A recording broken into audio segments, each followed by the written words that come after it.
All right, today I'm here with John. We're in Apollo in Vista, California, and I'm kind of excited to talk about, we've got something new from Apollo, and it would be the Precision-6 HVLP sprayers. I've got experience. I've been using the Apollo Precision-5 for a lot of years. Absolutely love it. My favorite HVLP comes along with the Atomizer 7700 gun, but now you guys have come out with something new. And John, could you just kind of go over what the big deal is about the Precision-6 and why somebody might want it? The big deal, I think, is really in the paint contracting business is the thick, heavy paints that we normally spray are really difficult to spray with turbine systems. Typically, they have to be reduced, in many cases over-reduced, in order to get them to spray.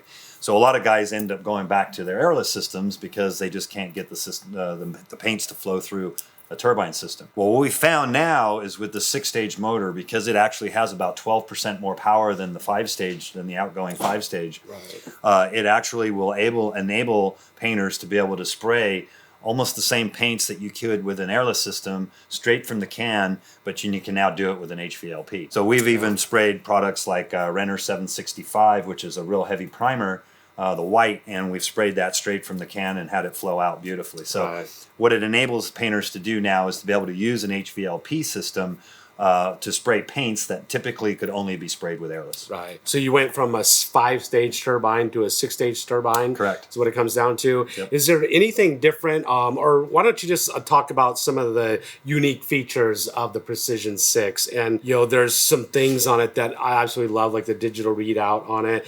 I mean, you can control the pressure with a knob on it. What are some of the uniquenesses about this sprayer? So yeah, I think the first thing that a lot of people notice is the LCD screen on the outside of the machine, right? And that serves as two purposes. The main purpose, obviously, is to tell you exactly how much air pressure we have, which these systems, we've never known how much air pressure we have because you just flip it on a switch and you assume you have all the right amount of pressure, but you really don't know. And so you either sprayed with it, and if it didn't come out right, well, you thinned it down a little bit, and that's the way you went. But a lot of the coatings that people spray don't necessarily need to have all the power from a 6-stage turbine. So reducing that amount of pressure to make it more applicable to the thickness of the coating that you're spraying is really an advantageous way to reduce the amount of overspray and make yourself way more efficient.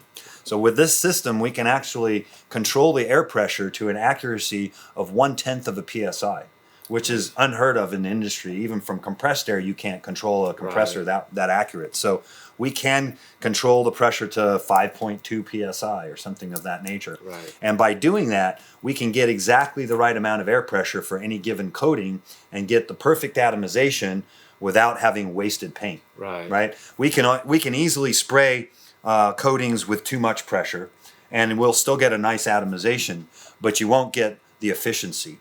And that's what the precision system is all about. It's about efficiency and making sure that what you're spraying is sprayed at just the right amount of pressure, but not too much, so that you're saving those coatings and putting that money in your pocket rather than blowing it around the customer's house. Isn't there another thing that's unique with the precision system, that when you stop spraying, release the trigger on the gun, that the motor stops running, but internally it continues to cool itself with a fan? Isn't there something like that with it? Correct. That's our patented power pause feature. And what the power pause does is it actually slows down the motor to so what do we call a cool down or a tick over mode, so that it's still drawing the cool air into the motor to cool it down, but it's not stagnating the air so that it radiates that hot heat inside the steel case. And so by keeping that air moving through the motor, we can actually not only keep it running much cooler when you're not using it, but also keep that temperature down so that when we are using it, we keep a more moderate temperature, which increases the pressure and the performance from the system. And I noticed, like, you have filters on the front and back, and they kind of look like automobile filters. What is the importance of these filters, and the fact that they are kind of similar to an automobile filter? So having proper filtration on these systems is really, really important. A lot of manufacturers will put nice filtration on the air that's going out to your spray gun, but then they neglect to put proper filtration on the air that's the intake for the motor cooling. Right. So that's the reason we have our what we call quadri-clean filtering systems, because we start with a foam filter, which is made to just filter out your larger particulate, like your dust and dirt and things like that might be floating around on the floor or in the air. But then you really need a finer element here, which is like your automotive filter. And that's why we use these pleated automotive filters on both sides of the case, because the air going in and cooling the motor is equally as important to be clean as the air going out to your spray gun. Right. You don't want all the overspray being sucked in through the filter and coating the armature of the motor. Right. Things like that is going to take away from the life of the motor and cause it to not perform properly. Right. So filtration is really important. And I noticed like you have fins, and I assume these are allowing air to go in and out of the system itself. And I noticed there's a lot more of those fins on this unit than other units I've used from other manufacturers. Why is there more, and what's the importance of that? So it's not because we think cooling louvers are cool. Right. But they actually are there functionally, right? So on the back side of the machine, or the side of the machine here, we have 14 louvers. On the side, we have 12. So a total of 26 cooling louvers. So it's important as that hot air or that cool air comes in, cools that motor, that it's pushed outside the box as quickly as possible. Right. Other systems out there either stagnate the air by shutting off the motor, or they don't shut it off at all, in which case the heat just keeps building inside the machine when it's not being used. So with the power pause, we not only pull down the RPM of the motor and run it to keep the motor cool, but then by having all these cooling louvers on here, we build up positive pressure in the box, which now pushes out that hot air out of the box. And by having 26 cooling louvers, it gets that hot air out of the box as fast as possible. And everything with these machines is keeping that heat down. Right? The cooler we keep these motors, the more efficient they are, and the better, the longer lasting they are. Right? So keeping them running properly and cool is super important. In my understanding, also keeping the machine cool, keeping it running cool, is also important to the application of the coating, being applied, correctly and not having issues with that also, right? Absolutely. The longer you spray with these systems, typically the hotter they get. Right. And so what Apollo has done is really worked with the manufacturers of the motors to make sure that we are building the proper cooling into the motors so that as they ramp up the heat, they actually stabilize. And so it doesn't matter how long you use the system, because the heat is actually stabilized. And so the consistency of your performance beyond that is going to stay the same. Whereas other systems are out there, because they don't have the same design and they're not getting the heat out of the inside of the box as fast, they end up exasperating the heat. So the longer you spray, the more heat you generate. Right. And with these systems, if you generate more heat, you actually start losing your air pressure quite considerably, right? So you can imagine if I'm spraying for a couple of hours and I've got all these cabinet doors I've got to spray, the first 15, 20 minutes of them, they probably look like glass and they lay out beautifully. Then after time, maybe 15, 20 minutes as that machine is heating up even more, your performance is going downhill because your pressure is dropping, and the air coming out of the gun is getting hotter and hotter, which is now having an adverse effect on your finish drying as well. And another, you got this unit sitting here in front of us. We're right here in your factory. I got the tour of the factory. I was watching you guys assemble these things. They're built right here in your factory in Vista. And I was watching them being tested electronically, and every single unit gets hooked up to a computer system and gets calibrated. Can you explain a little bit of that process of what's going on? It's no good if you have a digital output that doesn't represent what your actual air pressure is, right? So we have a gauge that we've set up on the output of the machine itself, so that we can calibrate and make sure that what you see in the screen is actually what you're going to get on the exit hose. So we go through a calibration process, and then we also have certain parameters that the motors must meet specifications for in order to be put into a machine and sent to a customer.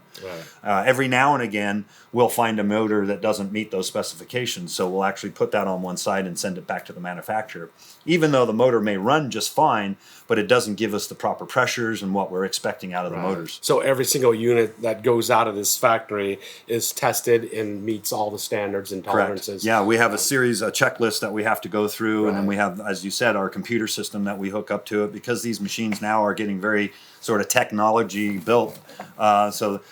We need to be able to have computer now to be able to, it's just like diagnosing your car anymore. Not like the old days where it was a carburetor and a fuel filter and a few things and you could figure it out. Now you have to hook a laptop up to figure it out. So It's getting that way with these. I think the technology in these systems is building up to where it's actually making it a lot better for the user. Right. And that's really what we're trying to do, right? We're not trying to put technology behind the machine just for the sake of putting technology into it. Right. We put technology into the machine that's going to benefit the user, and it's going to be and usually in the way of keeping the motors running longer and giving you a better experience Right. when you're using it. And another thing I want to talk about is you have the 7700 atomizer gun. This is what comes standard with the Precision-6. I know this has won some awards. I mean, Yep. when you just look at it, touch it, feel it, it feels like high quality. It's an absolute amazing gun. Can you talk to the audience about a little bit of the uniqueness about this gun, some of the key features about it? It starts with the machining process, right? And how you machine the parts. A lot of these parts that we make for our spray gun are made by people that make parts for Boeing and McDonnell Douglas. They're aerospace people. Right.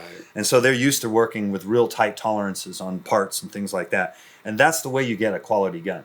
I could make this gun for half of what I do if I just loosened up some of the tolerances, threw a few O-rings in there, and made it, with less control over the machining process. Right. But it all starts, if you want a performance, it's like buying a Ferrari, right? What's the difference between that and a Ford? Is the machining and the energy and the engineering that goes into that quality of a car. And so the driving experience that you get out of a Ferrari is way different than a Ford, right? And that's kind of the same thing. When we machine the parts and everything fits together perfectly, we don't need to make up for things with O-rings. We don't need to seal things with other parts. So it keeps it a little bit simpler. And then when everything fits together perfectly, it just works right. Right. And that really come down to, so the machining of the air cap and the machining of the body and the insides of all the parts in the spray gun is key to having the performance in that at that Ferrari level. Yeah. I mean, I definitely say that looks like the Ferrari of all guns out there, or even the Lamborghini. It absolutely looks amazing, and it actually works just as good as it looks. So there you have it. That's the Precision-6. It's now available. It's brand new. It's available. So it just come out in what, 2023? We just introduced it at the woodworking show last year in 2023. Yeah, that's awesome. So if you are in the market for a 6-stage turbine, this is a great option. What does it sell for? Retailing right now for $26.99, and that comes with our Plus package, which is a couple extra needles and nozzles, the atomizer spray gun, your choice of cup assembly, 32 feet of hose, and a couple of other accessories that we put with it. So it's a full package. All you need is the paint to put in the gun. And I believe you guys, Apollo, another thing, you guys are a family-owned and operated company, right? Correct. Yep. We're in second, going on third generation. Awesome. So yeah, my father founded the company back in the late 70s here in California. And I've been running the company now for 26 years this year. Awesome. There you have it.